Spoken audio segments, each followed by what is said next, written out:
రెండో విడత రుణమాఫీకి రెడీ. ఈ నెల 28 లేదా ఆ తర్వాత ఎప్పుడైనా ప్రభుత్వం డేట్ ఫిక్స్ చేయడమే తరువాయి నేరుగా రైతుల ఖాతాల్లోకి డబ్బులు. మొదటి విడతలో 17,877 ఖాతాల్లో సమస్యలు, టెక్నికల్ ఇబ్బందుల కారణంగా నగదు నిలిపేత. రాష్ట్రానికి సమాచారం ఇచ్చిన ఆర్బీఐ త్వరలోనే వారందరి ఖాతాల్లోకి పైసలు. వ్యవసాయ శాఖ మంత్రి తుమ్మల వెల్లడి.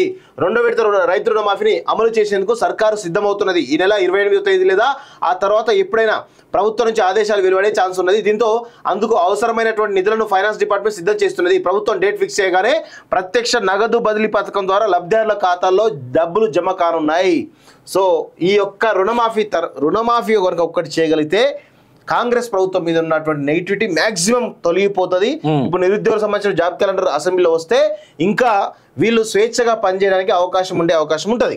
అయితే ఇక్కడ చాలా క్లియర్గా రెండో విడత ఎప్పుడు అనేది చాలా పెద్ద చర్చ జరుగుతుంది. ఆగస్టు 15 లోపు చేయాలనేది ఈ రాష్ట్ర ప్రభుత్వం నిర్ణయం. సో 20 నుంచి 15 వరకు అంటే 17-18 రోజుల్లో ఎప్పుడైనా కానీ చేయడానికి అవకాశం ఉన్నట్టు తెలుస్తూ ఉంది.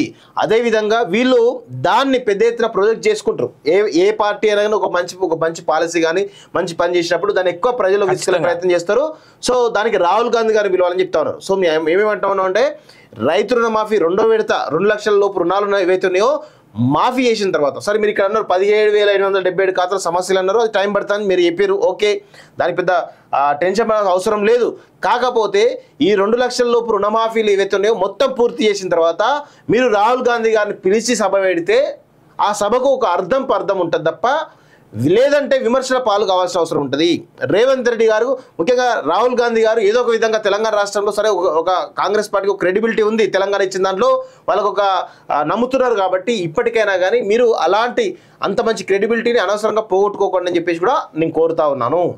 15 ఆగస్టున ట్రాక్టర్ మార్చ్ ప్రకటించిన రైతు సంఘాలు ఖనౌరి, శంభు ప్రాంతాల వద్ద గుమిగూడాలని విజ్ఞప్తి, సమస్యలు పరిష్కరించాలని డిమాండ్.